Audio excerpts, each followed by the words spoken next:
ये भागवत में कितने अवतारों की कथा आती है बताया था ना दूसरे दिन। श्रीमद् भागवत में 24 अवतारों की कथा आती है। और गायत्री मंत्र में कितने अक्षर हैं? बोलो 24 अक्षर है। शास्त्र ये कहता है, स्वयं भागवत ये कहती है कि यदि एक साथ 24 अवतारों को प्रणाम करने का पुण्य चाहिए तो गायत्री मंत्र के 24 अक्षर का उच्चारण करिए। एक ही मंत्र में 24 शक्तियों को आप प्रणाम कर पाएंगे, एक मंत्र में केवल। इसलिए श्रीमद् भागवत का ये 24 अवतार गायत्री मंत्र के 24 अक्षरों की कथा है, गायत्री मंत्र के 24 अक्षरों की व्याख्या है। अब देखो, हम लोगों ने गायत्री मंत्र का गान किया, हम लोगों ने गायत्री माता का आह्वान किया, तो साथियों हमारे बीच में गायत्री माता ने एक जो है अपने दूत को भेज दिया। एक बार भैया के लिए जोरदार ताली बजाएं। भैया हमारे मधुबनी से चल करके यहाँ आए हैं और आप लोगों के लिए कुछ विशेष लेकर के आए हैं। लेकर के ये आए हैं कि ये अपने साथ जो है यहाँ कुछ सामान लेकर के आए हैं।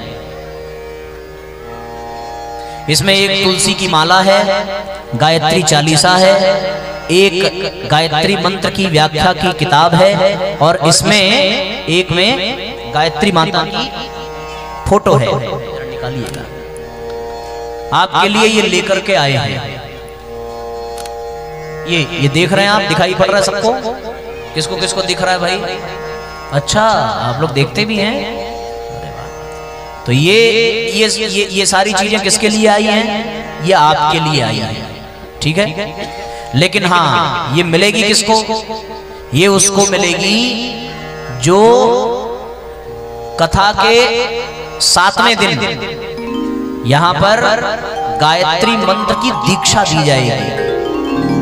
और जो लोग दीक्षा लेंगे, जो लोग दीक्षा संस्कार में बैठेंगे, उनको ये पूरा पूरा सेट दिया जाएगा।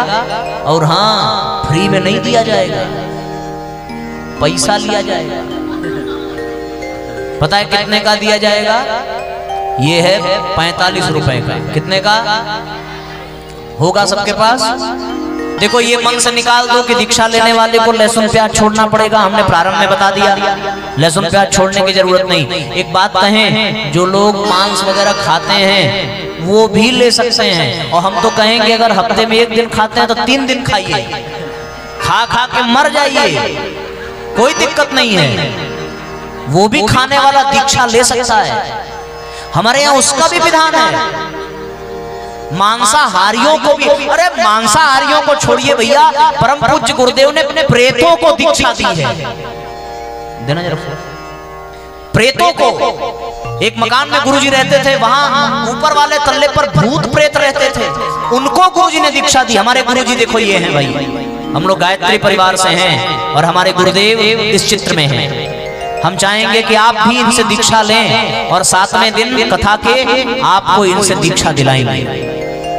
और जो लोग गायत्री मंत्र से दीक्षा लेकर के गायत्री मंत्र का जप करेंगे, मैं सत्य कहता हूं, उनके लिए ये कथा अमृत है, उनके लिए ये कथा कल्प वृक्ष है। ये अवसर सबके जीवन में बार बार नहीं आता।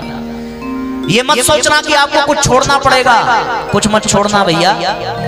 पत्नी जब पति से विवाह करके आती है तो वो ये नहीं कहती कि ये छोड़ दोगे तब आऊंगी। अगर वो सच्ची पत्नी है, अगर वो भारतीय नारी है, तो वो ये कहती है कि तुम्हें जो मर्जी वो करो, जिस दिन मैं आ गई उस दिन सब छुड़ा दूंगी, वो कहती है। उसी प्रकार यदि हमारे गुरु में शक्ति होगी और आप में समर्पण होगा तो आप में जितनी भी बुराइयां हैं, मैं दावे के साथ कह सकता हूं कि गुरुदेव सब छुड़ा देंगे और आप धीरे धीरे देवता बनते चले जाएंगे और गायत्री मंत्र आपके जीवन में उतरता चला जाएगा।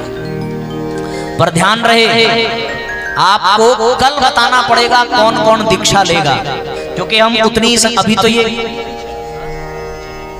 अभी तो भैया केवल 25 लेकर के आए हैं। अगर आप लोगों ने अपना नाम कल कागज पे लिख करके आना है, नाम और मोबाइल नंबर, क्या लिख के लाना है? जिनको जिनको दीक्षा लेनी होगी वो कल नाम और मोबाइल नंबर लिख के ले आएंगे और हमारे ये कृष्णा भैया को पकड़ा देंगे। जितनी संख्या होगी उतना दीक्षा सेट मंगाया जाएगा और उतने लोगों को दीक्षा दी जाएगी। तो ध्यान देना, जो लोग ले चुके हैं वो भी ले सकते हैं, क्योंकि भगवान राम के 3 गुरु थे, वशिष्ठ, विश्वामित्र और अगस्त्य। भगवान कृष्ण के 3 गुरु थे, गर्ग, दुर्वासा और सांदीपनि। दत्तात्रेय के 24 गुरु थे। परम पूज्य गुरुदेव के 2 गुरु थे, मदन मोहन मालवीय जी और सर्वेश्वरानंद जी। तो एक विषय का एक गुरु होता है, पर अलग अलग विषय को पढ़ने के लिए अलग अलग गुरु चाहिए। आध्यात्मिक यात्रा करने के लिए ये परम पूज्य गुरुदेव से आपको जुड़ने का सौभाग्य मिलेगा। साथियों, जीवन में गुरु बड़े भाग्य से मिलता है और जिसके जीवन में गुरु मिल जाए उसका जीवन धन्य हो जाता है। भगवान ने भी अवतार लेने के पश्चात सांदीपनि ऋषि के आश्रम में जाकर के दीक्षा ली है। भगवान राम भी जब उनका विद्यारंभ संस्कार होता है तो वशिष्ठ के यहाँ जाकर के दीक्षा लेते हैं। गुरु गृह गयौ पढ़न रघुराई, गुरु गृह गयौ पढ़न रघुराई, गुरु गृह गयौ पढ़न रघुराई, गुरु गृह गयौ पढ़न रघुराई। अल्पकाल विद्या सब पाई, अल्पकाल विद्या सब पाई। सब कुछ भगवान जानते हैं फिर भी गुरु के पास जाते हैं। इसका मतलब यह है कि भगवान को भी गुरु बनाना पड़ता है, तब वो विद्या प्राप्त करते हैं। बिना गुरु के ज्ञान नहीं हो सकता। हम लोग हनुमान जी की पूजा करते हैं। हनुमान जी की जब हम लोग चालीसा पढ़ते हैं तो उसमें भी एक लाइन है, क्या है? ओ जय जय जय हनुमान गोसाई, जय जय जय हनुमान गोसाई, कृपा करहु गुरुदेव की नाई, कृपा करहु गुरुदेव की नाई। जय जय जय हनुमान गोसाई, जय जय जय हनुमान गोसाई, कृपा करहु गुरुदेव की नाई, कृपा करहु गुरुदेव की नाई। कबीरदास जी ने कहा है सबको, और सबको ये पता है, क्या कहा है कबीरदास जी ने?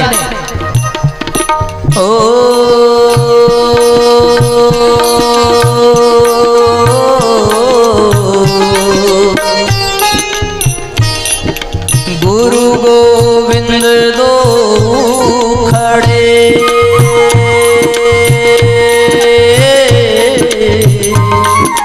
गुरु गोविंद दो खड़े, कागे लाओ पार, बलिहारी गुरु आपने, गोविंद दियो बलिहारी गुरु आपने, गोविंद दियो सब धरती कागज करूं, लेखन सब बन राय, सब धरती कागज करो, लेखन सब बन राय। 7 समुद्र की मसी करो, गुरु गुण लिखा न जाए।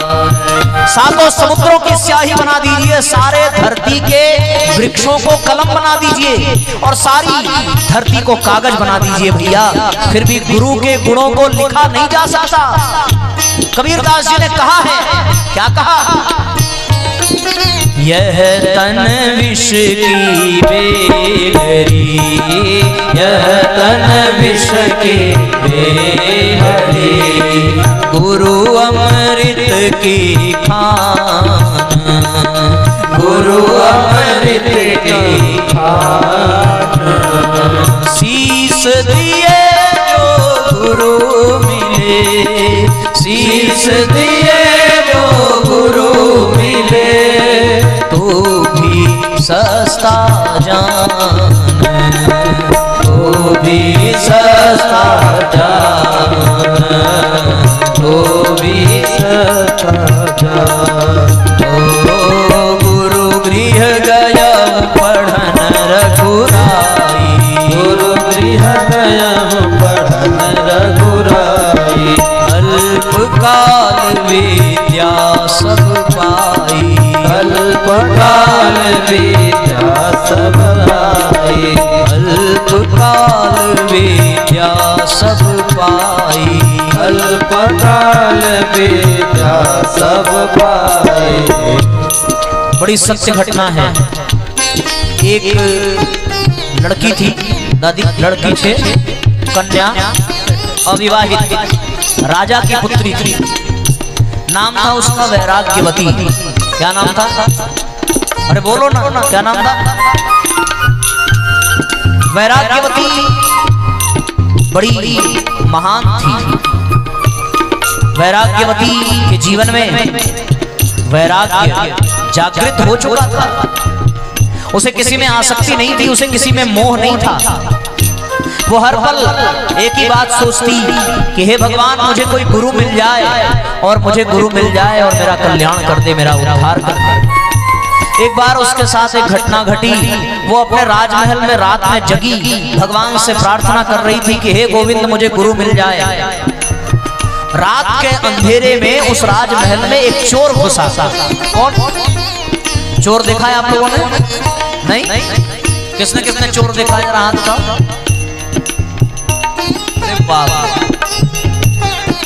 चोरों के साथ रहते हो क्या? चोर कहां से देख लिया? घर में चोरी हुई थी? किसके घर गए थे चोर देखने? तो इतनी सी बात है कि राजमहल में चोर घुसा। चोर ने उसकी प्रार्थना सुनी। वो प्रार्थना कर रही थी कि हे भगवान, मुझे गुरु मिल जाए। तो चोर ने सोचा कि गुरु मिल क्या जाए, मैं खुद ही गुरु बन जाऊं। देखो, गुरु होना और गुरु बनना दोनों में बड़ा अंतर है। होने में बड़ी तपस्या लगती है, लेकिन गुरु बनने में कोई तपस्या नहीं है। गुरु बनना बड़ा आसान है। अरे दाढ़ी लगाओ, सिर के बाल मुड़ाओ, अपने आप व्यक्ति गुरु बन जाएगा, है ना? शास्त्र ये कहता है कि मूड मुड़ाए 3 गुण। क्या? मूड मुड़ाए 3 गुण, सिर की मिट जाए खाज, और खाने को बढ़िया मिले लोग कहें महाराज। बस उसने तुरंत अपने बाल बढ़वाए, बड़ी बड़ी जटाएं कर ली, बड़ी बड़ी दाढ़ियां लगा ली, मूंछ लगा ली, गुरु बन गया।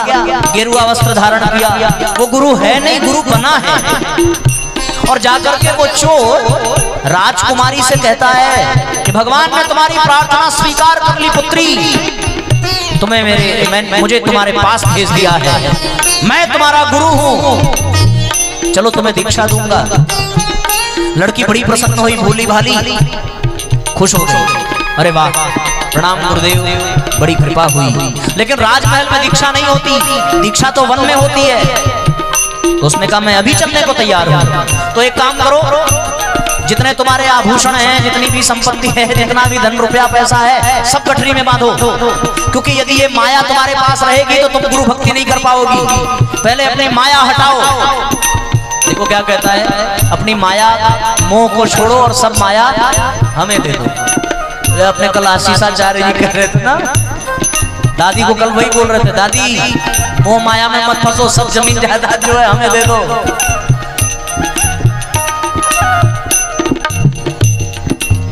अब वो बेचारी गुरु की भक्ति करने के लिए अपने राजमहल को छोड़ करके वन में गई। और वन में गई साथियों, उस चोर ने क्या किया? उसने कहा तुम्हारे जीवन में भी तपस्या कम है, एक पेड़ से ले जा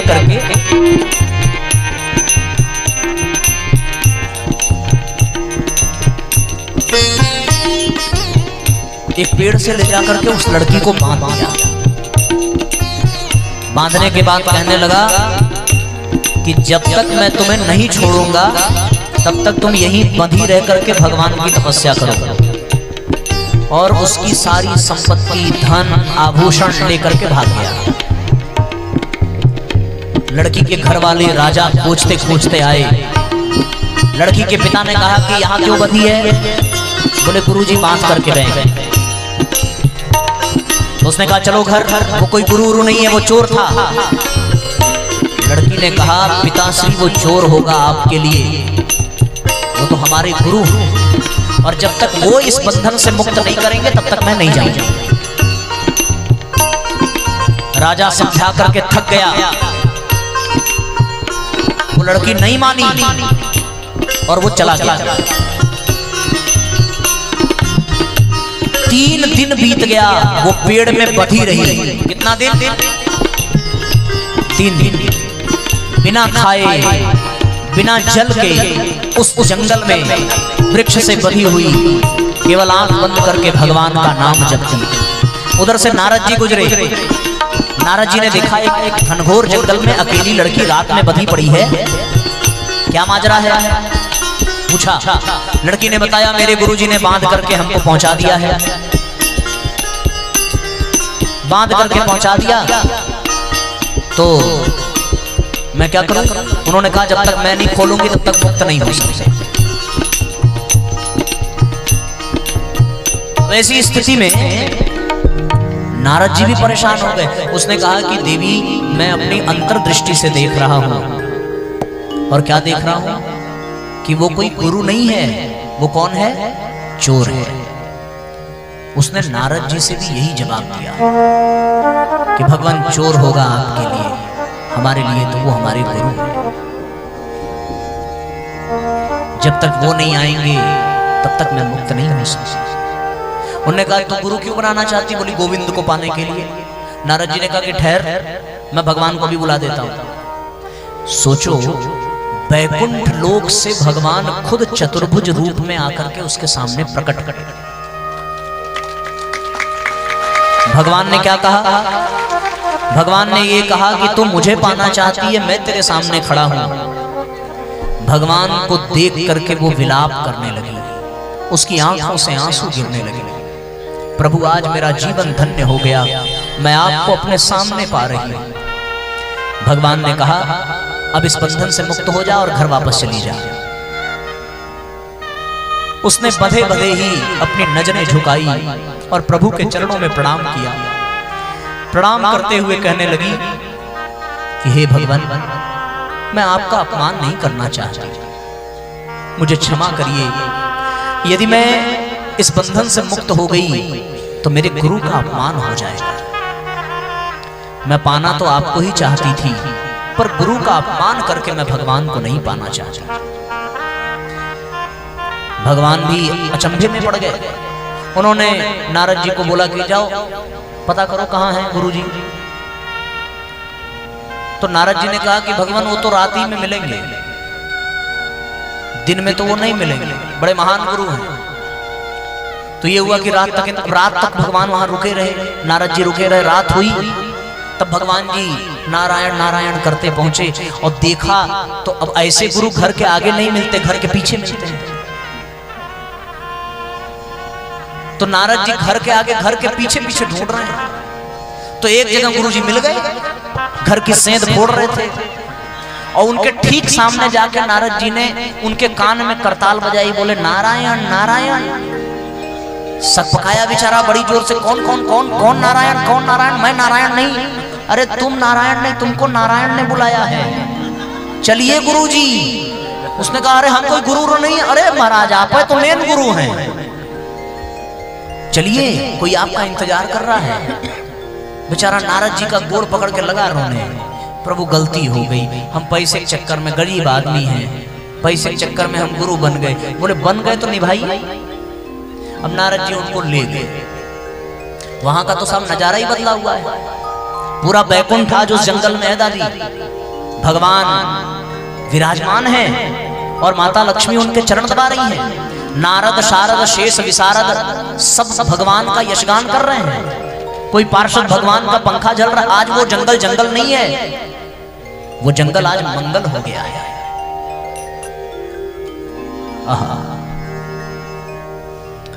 ऐसे दिव्य स्थान पर जब वो चोर पहुंचा, क्षमा करना, गुरु जी पहुंचे, जो हैं नहीं बने हुए हैं। अब वहां जाके तो उनकी आंखें उलट गई। एक तरफ देखें लड़की बंधी है पेड़ से, और दूसरी तरफ देखें भगवान का दर्शन। वो गुरुजी भगवान की तरफ नहीं गए। आप कल्पना करिए, वो बेचारा दौड़ करके उस लड़की के पैर गिर पड़ा, और लड़की के पैर पे गिर करके रो करके कहने लगा, दुनिया में बहुत से गुरु होंगे जिनकी कृपा से शिष्यों को भगवान मिले होंगे। बेटी, मैंने अपराध तो बहुत गजब का किया है, पर आज तेरी कृपा से मुझे भगवान के दर्शन हो गए। आज मैं धन्य हूं। तेरी गुरु भक्ति इस संसार में जब तक ये धरती रहेगी तब तक अमर रहेगी। शिष्य के नाते गुरु को भगवान मिल गया, उसने कन्या को मुक्त किया। जब ऐसी गुरु भक्ति होती है तो गायत्री मंत्र चमत्कार दिखाता है। ऐसी गुरु भक्ति। हम लोग कौन सी गुरु भक्ति करते हैं? एक जगह बरसात हो रही थी, गुरुजी ने अपने शिष्य से कहा, ए बेटा जरा जाकर के देखो बाहर बारिश हो रही है क्या। ठंडी का मौसम था, शिष्य भी रजाई में घुसा था, आलस के मारे उसने कहा, गुरुजी जाने क्या जरूरत है, बिल्ली अभी बाहर से ही दौड़ के आई है, उसके ऊपर हाथ पसार के देखिए, अगर भीगी होगी तो बारिश हो रही होगी, और नहीं भीगी होगी तो बारिश नहीं होगी। ऐसे ऐसे चेले मिल जाते हैं तो गुरुए धन्य हो जाते हैं। तो गुरुजी करते क्या, बिल्ली को सहला के देखे, बिल्ली भीगी निकली। भीगी बिल्ली देख करके कहा, बारिश हो रही है, जल्दी करो, उठ करके बाहर जाओ, गाय बंधी है, गाय को मुक्त करो और छाये में करो। शिष्य रजाइये में से हाथ जोड़ के कहा, भगवान हमारी इतनी क्षमता कहाँ कि हम किसी को मुक्त कर सके। बंधन से मुक्ति तो आप ही दिला सकते हैं, आप ही जाएंगे तब गाय मुक्त होगी। मरता क्या न करता, गुरुजी बेचारे छड़ी लेके गए। अब आए गुरुजी, भूल गए, लालटेन जल रही है, गुरुजी फिर रजाई में। तो फिर गुरुजी कहे कि ए बेटा हम भूल गए, जरा लालटेन बंद कर दोगे। तो फिर रजाई में से कहा, गुरुदेव लक्ष्मण जी को याद करिए। तो गुरुजी ने कहा, लक्ष्मण जी को याद करें? कहे क्या मतलब? कहे मुंह दो आंख कतो कुछ नहीं, आंख बंद करिए, लालटेन अपने आप बंद हो जाएगी गुरुदेव। बोले ऐसा गुरु और ऐसा चेला। और सवेरे नहा धो करके गुरु तैयार हुए, भगवान का भोग लगाया, सब लाइन से प्रसाद ले रहे हैं। गुरुजी ने कहा कि ए बेटा प्रसाद लोगे? तो उसने कहा, गुरुदेव रात में आपकी 3 आज्ञा न मान करके मुझे बड़ा पश्चाताप है। अब ये भी नहीं मानेंगे तो मुझसे बड़ा पापी और कौन होगा। तुरंत आ गया, प्रसाद दीजिए गुरुदेव। ऐसे चेले मिल जाते हैं।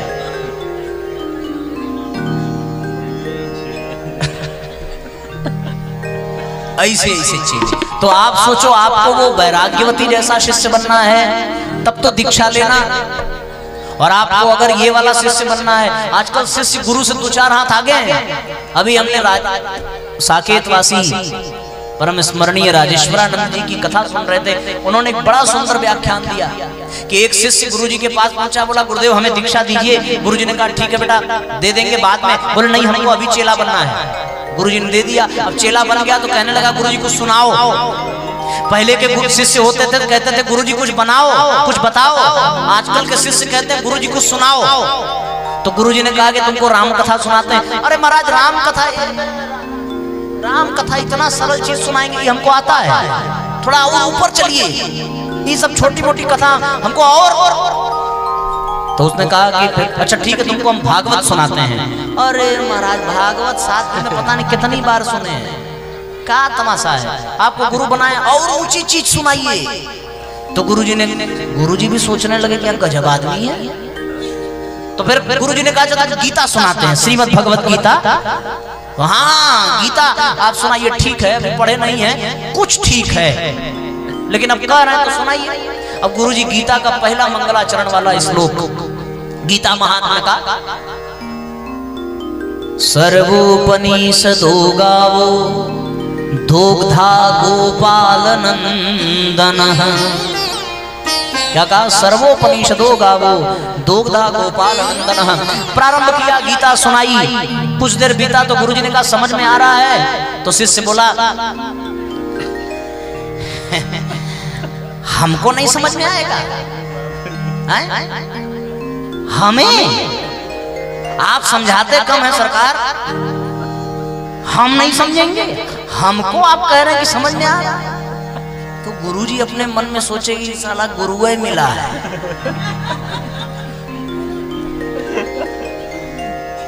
अब क्या हुआ? अच्छा, अब आप कह ही रहे हैं इतना तो हम पूछ लेते हैं। और पूछना ये है, आपने एक मंत्र कहा कि सर्वोपनिषदो गावो दोग्धा गोपाल नंदना। हमको एक बात नहीं समझ में आई कि इस मंत्र में जो दो गधे की बात आपने की है वो कौन है? दोग्धा गोपाल नंदना। तो गुरुजी मंच से उतरे और जाके उसके पैर छुए और कहे हम बताएं दो गधा कौन है? एक तुम और तुमसे बड़े जो तुमको चेला बनाए।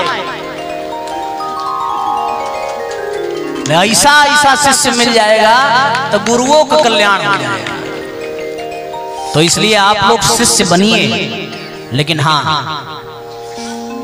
कौन से शिष्य बनना है? वैराग्यवती वाला। जीवन में गुरु के बिना सफलता नहीं मिलती, इसलिए जीवन में गुरु का वर्ण करना ही चाहिए। जो गुरु का वर्ण न करे उसके जीवन का कभी कल्याण नहीं होता, भगवान भी उसका कल्याण नहीं कर सकते, ये जान लीजिए। हो मेरे गुरुदेव जैसी जगत में, मेरे गुरुदेव जैसी जगत में दूसरी कोई हस्ती नहीं है। मेरे गुरुदेव जैसी जगत में दूसरी कोई हस्ती नहीं है। मेरे गुरुदेव जैसी जगत में कोई हस्ती नहीं है।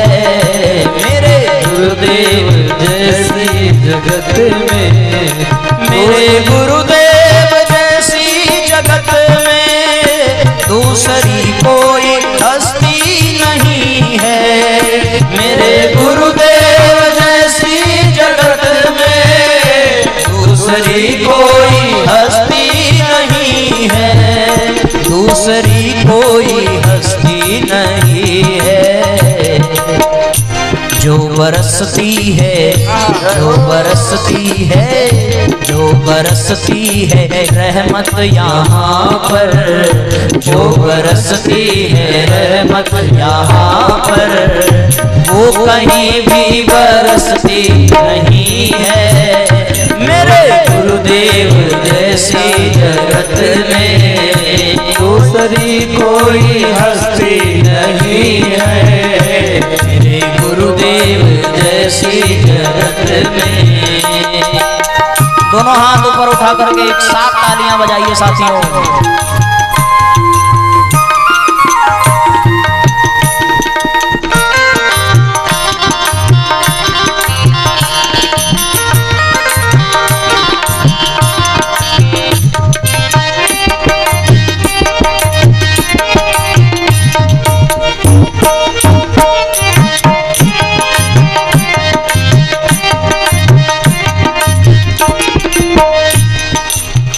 सब जगह हमको माया सताती, युक्ति बचने की समझ में न आती।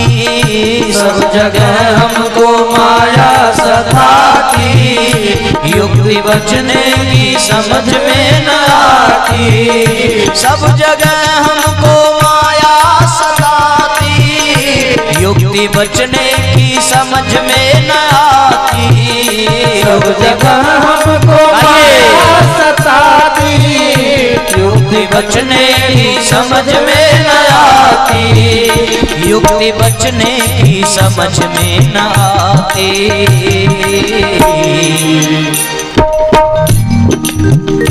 इनकी बस्ती में, इनकी बस्ती में जो आके बसते, इनकी बस्ती में जो आके बसते, वासना उनमें बसती नहीं है, इनकी बस्ती में जो आके बसते, वासना उनमें बसती नहीं है। मेरे गुरुदेव जैसी जगत में दूसरी कोई हस्ती नहीं है, मेरे गुरुदेव जैसी जगत में।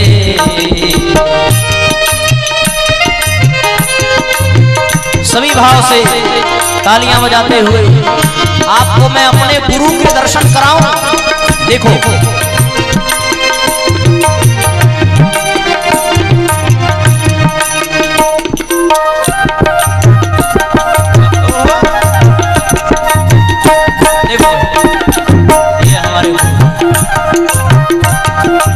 हाथ जोड़िए सब लोग, प्रणाम करिए गुरुदेव को।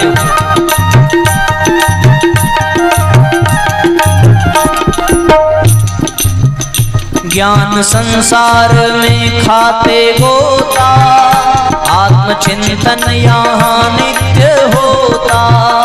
ज्ञान संसार में खाते गोता, आत्मचिंतन यहाँ नित्य होता। ज्ञान सागर में हम खाते गोता, आत्मचिंतन यहाँ नित्य होता। ज्ञान सागर में हम खाते गोता, आत्मचिंतन यहाँ नित्य होता। यहाँ नित्य होता। सद्गुरु चिंतन में, सद्गुरु चिंतन में जो लोग रहते, सद्गुरु चिंतन में जो लोग रहते, चिंता नागिन फिर नसते नहीं है। मेरे गुरुदेव जैसी जगत में दूसरी कोई हस्ती नहीं है, मेरे गुरुदेव जैसी जगत में।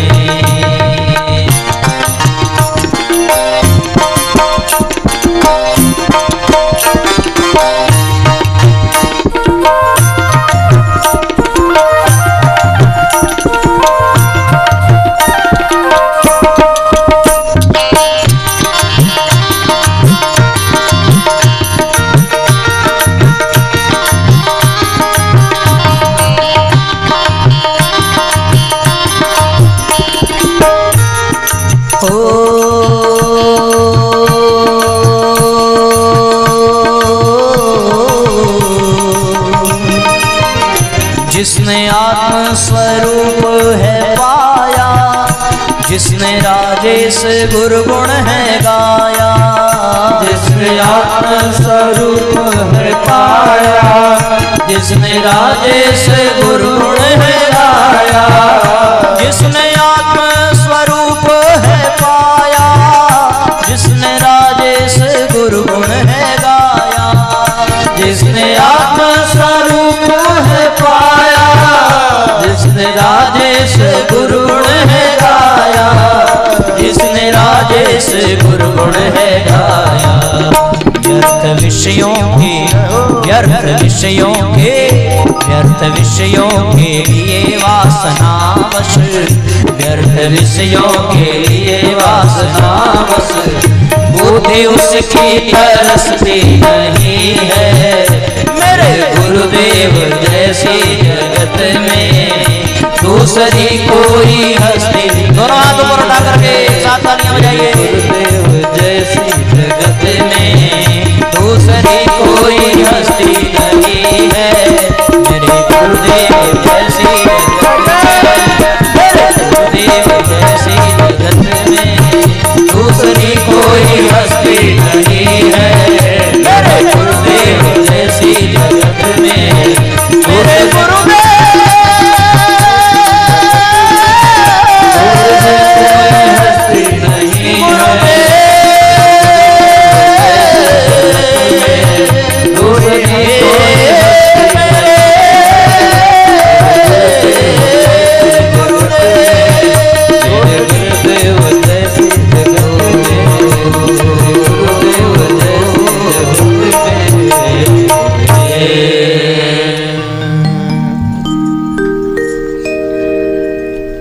तो साथियों, जीवन में गुरु का मैं आपको एक सच्ची घटना बताता हूँ। आप लोग को नहीं बताएंगे, हम दादी को बता रहे हैं, आप लोग ध्यान से बस सुनिएगा।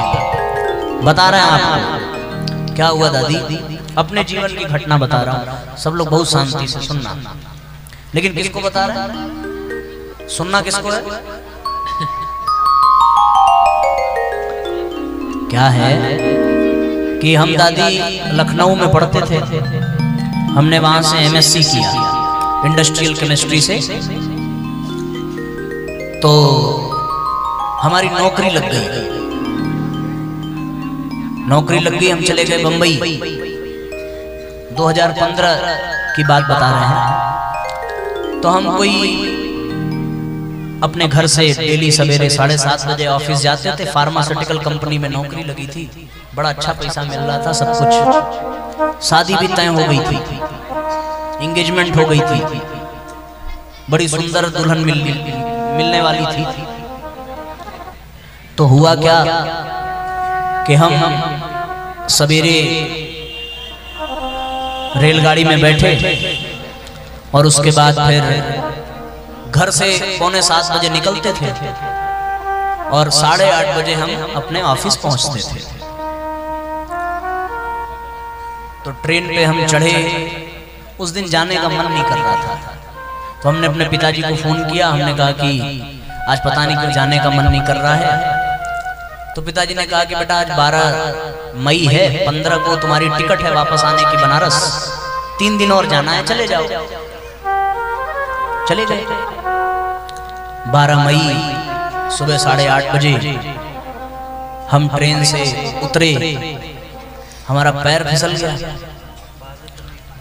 पैर फिसला तो प्लेटफॉर्म और ट्रेन के बीच में हमारा पैर चला। अब वहां ट्रेन तो बहुत थोड़ी देर के लिए रुकती है बंबई में। अब जितने में हम निकाल पाते उतने में रेलगाड़ी चलने लगी और हमारा पैर कट गया। ये जहां तक मोजा पहनते हैं ना वहां से, लेकिन वो इतनी तेज रेलगाड़ी थी कि उसने तुरंत खींच करके एकदम नीचे चले गए रेलगाड़ी की पटरी के बीच में। अब ये इसलिए बता रहा हूं, उसको समझो। हुआ क्या कि जैसे हम नीचे गिरे, हमारे ऊपर से ट्रेन ऐसे जा रही थी, मैं देख रहा था। अब आदमी अगर नीचे जाएगा ट्रेन की पटरी के बीच में, तो बताओ केवल पैर कटेगा, पूरा शरीर टुकड़े टुकड़े हो जाएगा। पर आज आप लोगों से कहता हूं,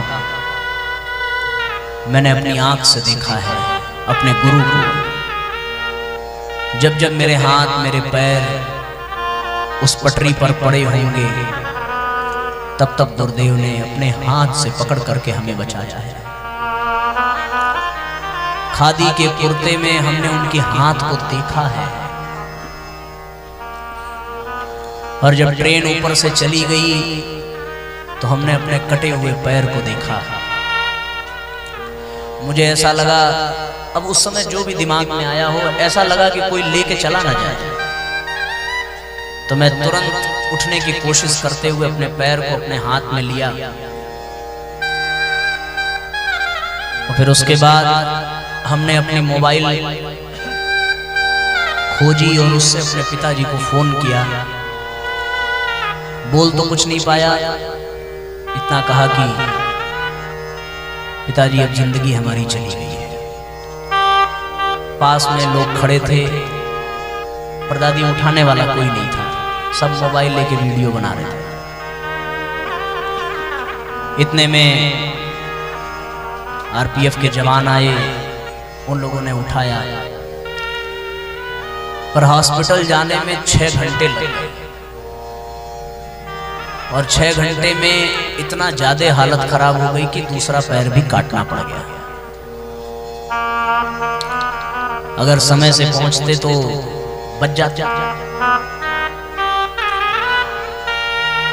चलो, हमको ये लगा कि एक ही पैर कटा है, तो हमारे पिताजी जब आईसीयू में आए हमसे मिलने और हमें होश आया एक दिन बाद, तो हमने उनसे कहा कि आप चिंता मत करिए, एक पैर है, मैं जीवन बिता लूंगा अच्छे से। तो उन्होंने कहा कि बेटा एक नहीं है, दोनों कट गया है। तो जब उन्होंने कहा कि दोनों कट गया है तो आप यकीन नहीं करोगे, तो मैंने उनसे कहा कि दोनों कट गया है तो अच्छी बात है, थोड़ा दिन आराम करने को मिलेगा। बगल में नर्स खड़ी थी, वो रोने लगी। उसने कहा कि जिस बेड पे मैं एडमिट हुआ था,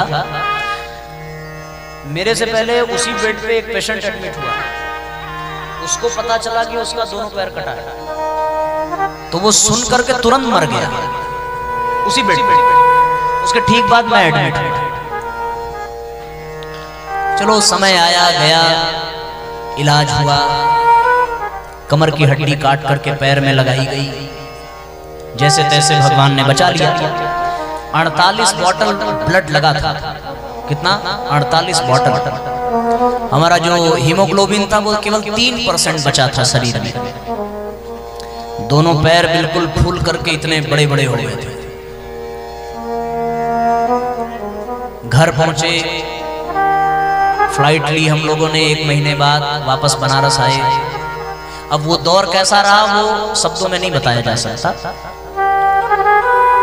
ये कहानी इसलिए बता रहा हूं, वो अब आप सुनिए। मेरे पास जब लोग हमको देखने आए, मैं आज तक नहीं रोया एक्सीडेंट की वजह से, कभी कष्ट नहीं हुआ। चलो कोई विधान रहा होगा, कोई प्रारब्ध रहा होगा, हो गया। तो हमारे रिश्तेदार, हमारे मित्र, हमारे संबंधी, हमारे ससुराल वाले, वो सब देखने आए, तो सबने हालचाल लिया। पर लोग एक बात कह करके जाते जो सीधे दिल को लगती थी। वो ये कह के जाते थे कि तुम तो गुरुजी के लिए बड़ी पूजा पाठ करते थे, बड़ा यज्ञ कराते थे, बड़ी साधना करते थे, पर तुम्हारा गुरु तुम्हें बचा नहीं। अभी ये सुनने के बाद लगता था कि मैं मर जाऊं, कि पाप मेरा रहा होगा, प्रारब्ध मेरा रहा होगा, कोई कुकर्म हमने किया होगा, और हमारे नाते हमारे गुरु को सुनना पड़ रहा है।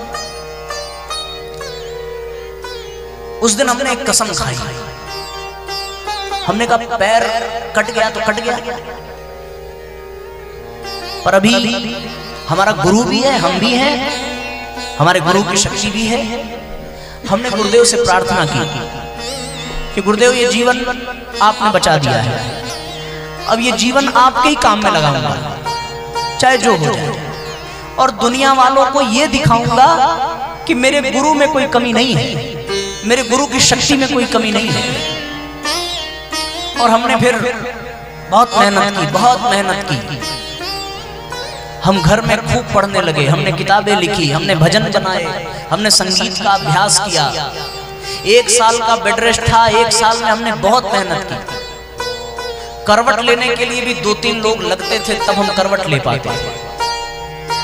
लेकिन 1 साल के बाद जब हमारी साधना पूरी हुई और गुरुदेव ने आत्मबल दिया, और मैं पहली बार मंच पे बैठा, तो उस समय पैर लगा के नहीं बैठ पाते थे, फिर ऐसे 2 लोग चद्दर में लपेट करके हमको मंच तक पहुंचाते थे, उठा करके कई लोग मंच पे ले जाते थे। और 3 घंटे प्रवचन के बाद जब मंच से उतरते थे तो दोनों पैर एकदम सूज करके मोटा मोटा हो जाता था।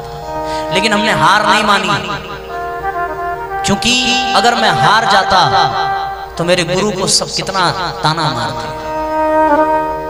ये बात इसलिए बता रहा हूं कि साथियों, आज जब वो लोग मेरे सामने आते हैं तो वो हाथ जोड़ के एक ही बात कहते हैं कि अनिलेश जी जो हुआ बहुत अच्छा हुआ,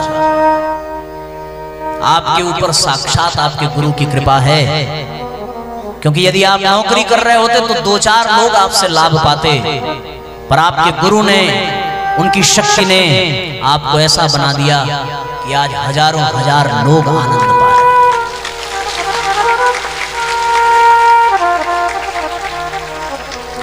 हमने भी कसम खाई थी कि हमारे एक्सीडेंट की वजह से जो लोग रोते हैं, बिलखते हैं, मैं उन सबको हंसाऊंगा, उन सब में एक नई ऊर्जा भरूंगा और अपने गुरु का संदेश पहुंचाऊंगा और दुनिया वालों से ये कहूंगा कि दुनिया वालों, यदि जीवन में गुरु होगा तो कष्ट अवश्य आएगा, पर उस कष्ट का जीवन में कोई असर नहीं होने वाला है। जिंदगी चलती रहेगी और गुरु का काम होता रहेगा। बस ये प्रत्यक्ष उदाहरण है। जिस गुरु से मैं आपको जोड़ना चाहता हूं 7वें दिन 3 तारीख को, और साथियों 3 तारीख को एकादशी है। एकादशी के पर्व पर दीक्षा लेना बड़े सौभाग्य की बात है। हमारे गुरु जी से जुड़ जाएं तो आपका जीवन बदल जाएगा। सत्य कहते हैं। दादी वो शादी तय हुई थी, एंगेजमेंट हो गया था, लड़की वालों ने मना कर दिया। इस सदमे को हमारी मां बर्दाश्त नहीं कर पाई, डिप्रेशन में चली गई बेचारी। लेकिन अब तो दादी से पूछो, कभी मौका मिला तो दिखाएंगे। बड़ी सुंदर पत्नी मिली है। दादी बोलती हमसे भी अच्छी है। हाँ, 10 साल का बड़ा प्यारा सा बच्चा भी है, 5 में। तो हाँ, तो ये मैं इसलिए बता रहा हूं क्योंकि गुरु की शक्ति क्या होती है, गुरु की कृपा क्या होती है, ये आप जानिए। इसलिए मेरे गुरुदेव जैसी जगत में दूसरी कोई हस्ती नहीं है। ऐसा गुरु जब जीवन में हो तो कोई कष्ट असरदायक नहीं होता, है ना। दुनिया में बहुत कष्ट आए, बहुत लोग दुखी हुए होंगे, पर एक बात मैं बता दूं, गुरु की कृपा होती है तो कष्ट का कुछ पता ही नहीं चलता। देखो, गर्मी का मौसम आने वाला है तो आप सब लोग कूलर लगाएंगे, पंखा लगाएंगे, एसी लगाएंगे ना। तो एसी लगाने से, कूलर लगाने से गर्मी का मौसम नहीं बदल जाता, लेकिन गर्मी का असर खत्म हो जाता है। उसी प्रकार जो हमारे गुरु जी से जुड़ गया उसके जीवन में दुख चला जाएगा, मैं ये नहीं कहता, लेकिन मैं ये ताल ठोक करके कहता हूं कि उसके जीवन में दुख का कोई असर ही नहीं होगा। इसकी गारंटी हमारी। तो यदि जीवन में सुख चाहते हो, शांति चाहते हो, आनंद चाहते हो, तो गुरु के प्रति समर्पण हो जाए, मजा आ जाएगा। आज हम जो भी हैं अपने गुरुदेव के नाते हैं। उन्होंने जो सिखाया, जो बताया, जो उनकी शक्ति काम कर रही है, मंच से मुंह अवश्य हमारा बोल रहा है, पर वाणी गुरुदेव की है। शरीर अवश्य ये काम कर रहा है, पर चेतना गुरु की है।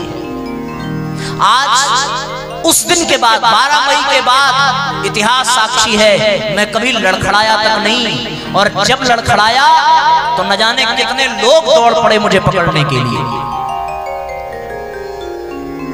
अब दादी बहुत मजा आता है। सुनिए, पहले आप सुनिए कि अब देखो क्या है कि गुरु की कृपा होती है तो हर चीज में मजा है। हम तो आपसे कहेंगे कि आप भी अगर आनंद लेना चाहते हैं तो पैर कटवा दीजिए। अभी हमारे गौतम भैया से पूछिए कि हमको सिद्धि प्राप्त हो गई है। मैं आज ही कह रहा था अपने साथियों से, हाँ, हमारी सिद्धि आप देखिए, हम एक बार इशारा करते हैं, भाई वो सामान ले आओ, तुरंत वो सामान आ जाता है। हम एक बार कहते हैं हमको बाथरूम जाना है, तुम लोग तो चल के जाते होगे, हम तो वायु मार्ग से जाते हैं, ऐसे उठा के लोग पहुंचा देते हैं, कोई टेंशन नहीं है। आज तो बाबूजी कहाँ गए पिताजी आपके, आज तो महाराज भी उठाए। और इतना तो हमारे पिताजी बचपन में हमको कन्हैया नहीं लाते होंगे जितना आप लाते हैं, हमें बड़ा मजा आता है। एक और बात बताएं, पैर कटाने का फायदा सुनो। देखो भैया, आपके घर में मच्छर बहुत है, और सबसे ज्यादा मच्छर कहाँ काटता है? पैर में काटता है। सारे मच्छर बेवकूफ बन जाते हैं, हमारे पास पैर नहीं है। आते हैं सब टहल के चले जाते हैं, उनको मिलता ही नहीं है काट। और एक बात बताएं, 40 साल बीतते बीतते शायद कोई ऐसा हो जिसको गठिया फटिया ना हो। हर आदमी घुटने लेके परेशान है, और भगवान की कृपा देखिए हमारा घुटना नहीं है, कोई झंझट नहीं है, न रहे बांस न बजे, न घुटना है न दर्द होगा। नहीं, जो पैर वाले हैं वो अलग टहिया के चल रहे हैं, हम अलग मजा ले रहे हैं। और हमारा जो पैर कहाँ, अच्छा यही है, ये वाला पैर इतना मजबूत है साहब कि जिसको एक बार मार दे कस के ना, सीधे बैकुंठ जाएगा। हमारा नाम पैर वाले बाबा रख दीजिए। लोग कहते हैं साहब गुरुजी हमारे घर में आपका चरण पड़ जाए, हम तो कहते हैं भैया ले जाइए। एक दिन हमारे गौतम भैया बोले कि हम आपको ऊपर वाले तल्ले पे ले जाएंगे, आपका पैर वहां पड़ जाए, हम कह ले जाइए। अभी हम लोग कहीं रायबरेली में गए थे तो वो बोली कि आप आए अपने मन से हैं पर जाएंगे हमारे मन से। हम कहा ना, हम दूसरे वाले गुरुजी हैं, हम अपने मन से जाएंगे। बोली हम पैर पकड़ लेंगे, हम कहा हम पैर छोड़ देंगे। पैर छोड़ देंगे, हम चले जाएंगे, पैर पहुंचाते रहिएगा। अभी क्या हम तो सोचते हैं, देखो अभी क्या आप लोग मुश्किल से 2-3 हजार की संख्या में होंगे, हो सकता है भविष्य में कोई ऐसी कथा हो साहब कि मतलब 1.5-2 लाख लोग सुनने वाले हों, तो बड़ी भीड़ बढ़ेगी पैर छूने वालों की। तो हम एक अलग मंच लगवाएंगे, उस पर अपना पैर रखेंगे और दूसरे मंच से कथा करेंगे, खूब आनंद आएगा। लोग वहां प्रणाम करेंगे, हम यहाँ बोलिए बाबा विश्वनाथ की जय हो, पूज्य गुरुदेव की जय हो। तो देखो, रोते रोते हंसना सीखो, हंसते हंसते रोना, है ना, बड़ा प्यारा गीत।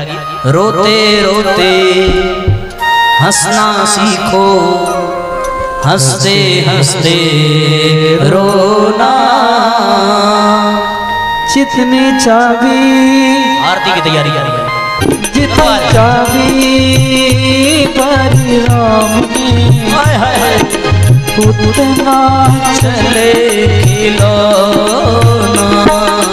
रोते रोते गाओ भाई, एक बार हमारा एक बार आओ। रोते रोते हंसना सीखो, रोते रोते हंसते हंसते रोना।